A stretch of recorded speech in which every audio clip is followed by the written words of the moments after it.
Hey, what's up? I'm Dallas Wade, and welcome back to another worship service.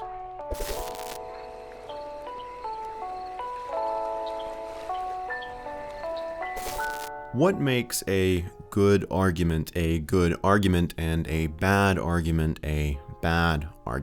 Basically, a good argument is one that is logically coherent, while a bad argument is one that is logically incoherent. Or, to put into more relevant terms here, a bad argument is one that is logically fallacious. An argument can be logically fallacious for a variety of reasons. There are even websites and books, my book right here, dedicated to compiling comprehensive lists of logical fallacies. It's a good idea to read and study logical fallacies. That way you'll be able to spot them and rebut them anytime they are used against you or you see them being used against someone else. Some common logical fallacies include the straw man argument.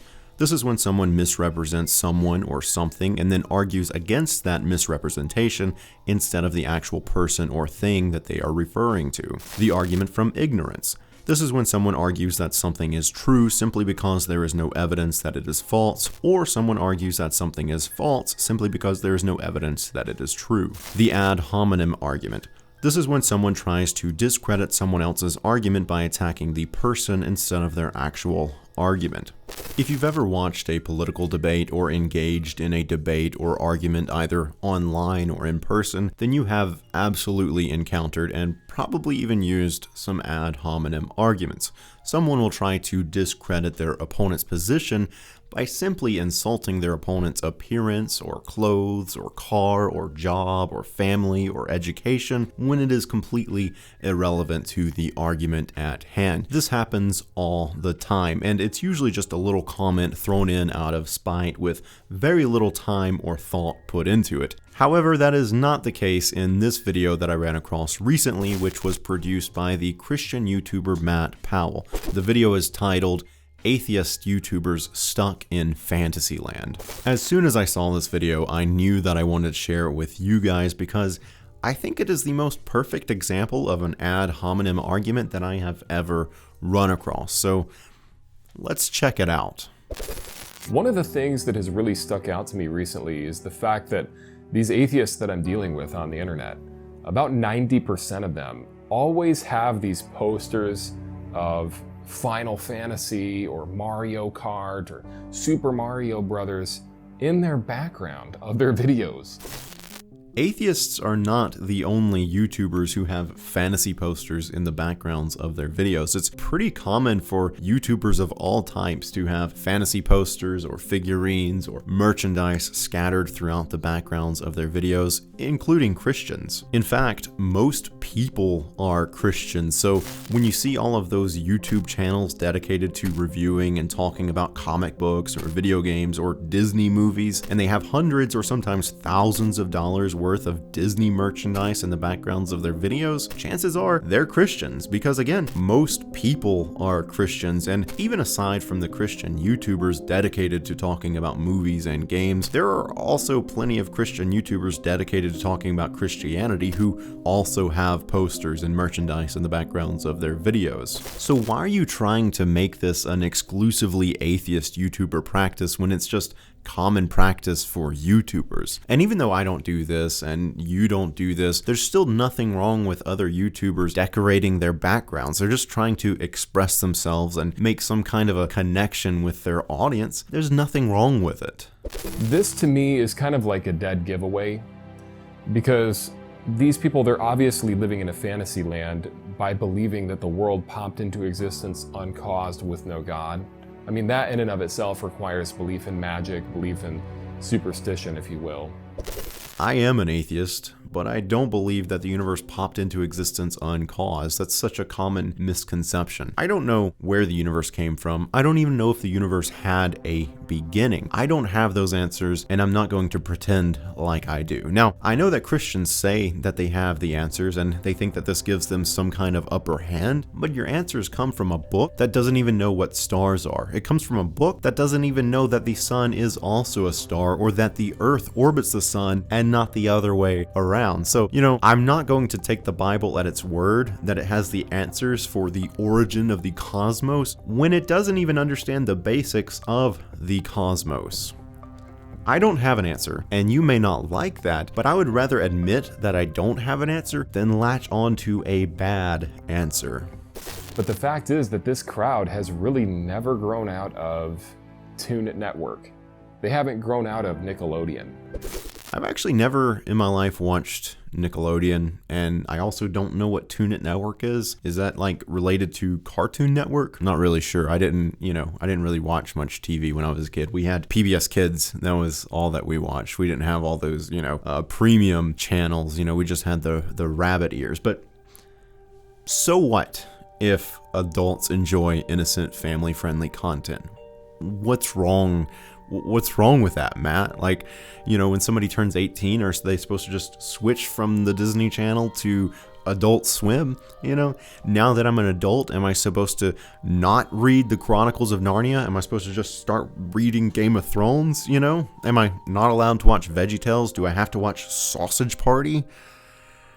I don't understand. What's your problem, Matt? Like, why do you have a problem with clean, family-friendly content? I don't get it. Most of them on the internet that do response videos to me or other creation apologists, they have literal fantasy stuff hanging up in their background. They've got Marvel comics hanging everywhere. They never grew out of Super Nintendo. I mean, this is the crowd that we're dealing with. Matt is very disingenuously presenting it as though atheists are the only people aside from children who appreciate fantasy stories, as the only people aside from children who enjoy video games. But that is so freaking far from the truth, dude. I mean, are there atheist adults who appreciate fantasy stories? Are there atheist adults who enjoy video games? Well, yeah. Duh, because most adults appreciate fantasy stories, and maybe not most, but a very large portion of adults enjoy playing video games, including Christians, including atheists, including Muslims, including Jews, including Zoroastrians and Hindus, and pretty much everyone else. I'm fairly certain that you would have a tough time finding a Christian adult under the age of 60 who doesn't enjoy Star Wars. And I know for a fact that you would have a really tough time finding any Christian adult who doesn't enjoy The Lord of the Rings. These types of fantasy stories are not atheistic, and they aren't childish either. The Lord of the Rings and Star Wars both happen to be written by Christians, by the way. Both Tolkien and Lucas were intelligent guys who had a lot to say about the world and humanity, and most importantly, morality, good and evil, right and wrong.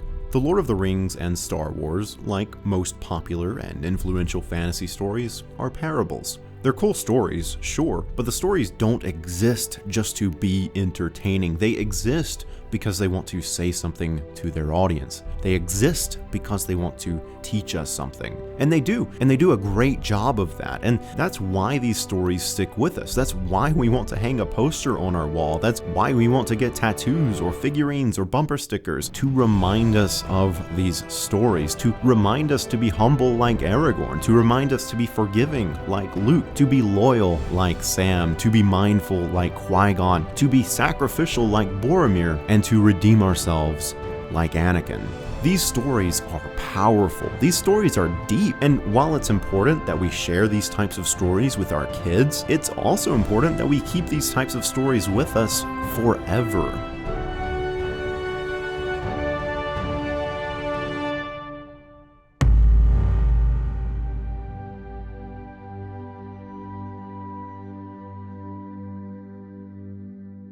Now, of course, you can teach morals without using stories, without using parables, but I think that when you present a moral teaching in the form of a story, it resonates with people more, and it helps them to remember and to value them, which is probably why humans have been writing and sharing parables for thousands and thousands of years, and that's probably also why Jesus liked to teach morals in the form of stories, in the form of parables. Now, maybe Matt doesn't share Jesus's perspective as far as that goes, but I know that I do. I figured it would be appropriate to really point this out because this is the same crowd that's coming after your children right now. The reason that they create cartoons and try to tell you why the Bible's wrong is because they want to infiltrate the minds of the youth. They want to change their mind. They want to get them thinking that there is no God. Misery loves company. They're making it their purpose to tell everybody that there is no purpose. None of these atheist YouTubers are coming after your kids. None of them. They're not even trying to. The cartoon that Matt used as an example of this is from Pelagia's channel, and it's not a Saturday morning cartoon. It's not even trying to be. It's barely animated. Every single one of these atheist YouTubers are making videos that are specifically aimed at religious adults, not kids. And even if any of them were trying to make videos aimed at kids, they're not doing a very good job of it because most of these videos are far from entertaining.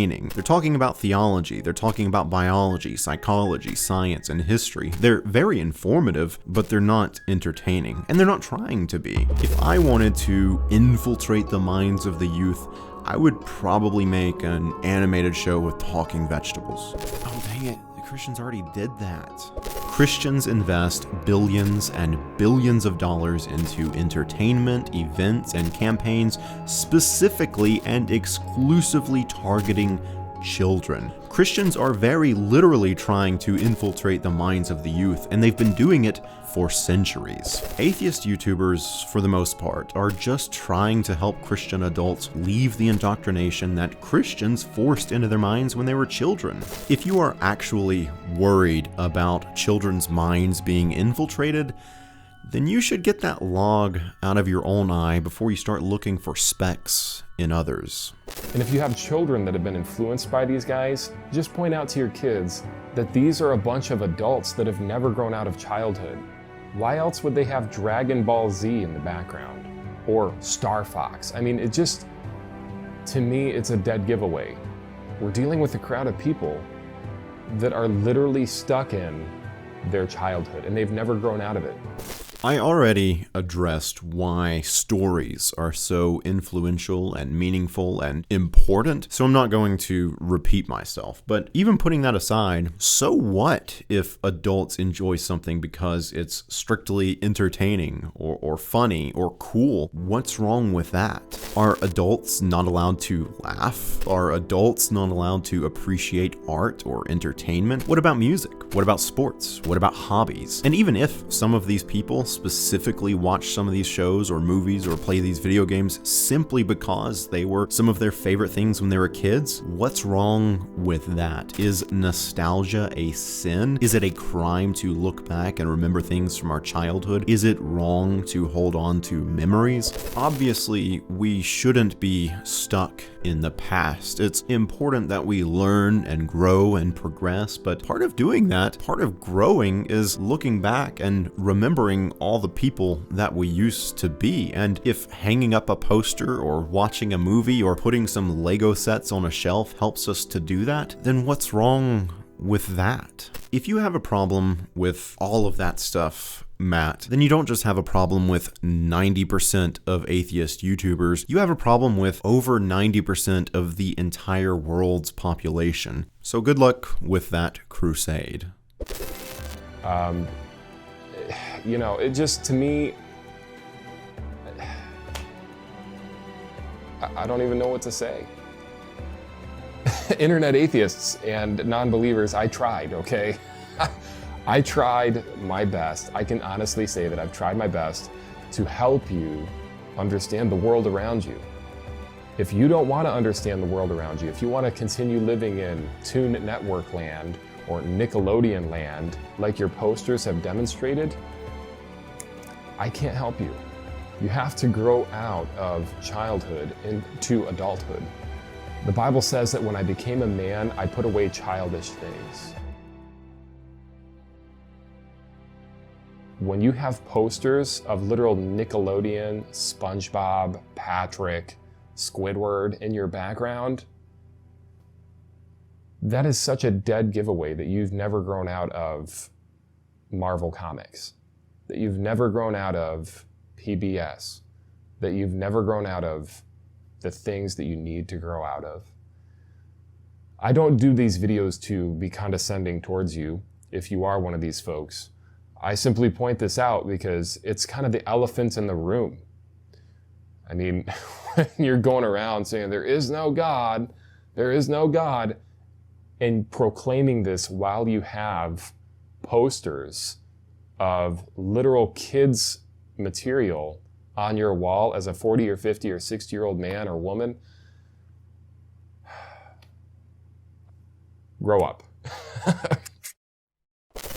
I actually had a phone call with Matt Powell a few months ago. We had one phone call. He reached out to me after he saw that I had been in a video with Ray Comfort, so he wanted to reach out and talk to me. So we swapped numbers, we talked on the phone, and in that phone call, he told me that him and his wife had been rewatching the Star Wars movies and that they really loved Star Wars. He also said that he enjoyed playing video games from time to time, which is cool. That's great and wonderful and good, and you know, there's nothing wrong with it. But Matt, why are you making a video accusing atheists of being childish for enjoying Star Wars and video games when you yourself also enjoy those things? I don't even know what to say. You and these atheist YouTubers both like Star Wars, you both like video games. The only difference is that they're confident enough to put a poster of it on their wall and you're not. And you say that you're not trying to be condescending, and yet you are calling people childish just because they're willing to express and share their interests, and you're not. I don't do these videos to be condescending towards you if you are one of these folks. You are being condescending, Matt, and you're also being disingenuous. You made a 5-minute long ad hominem video calling atheist YouTubers childish for enjoying some of the same stuff that you yourself enjoy. Patrick, Squidward.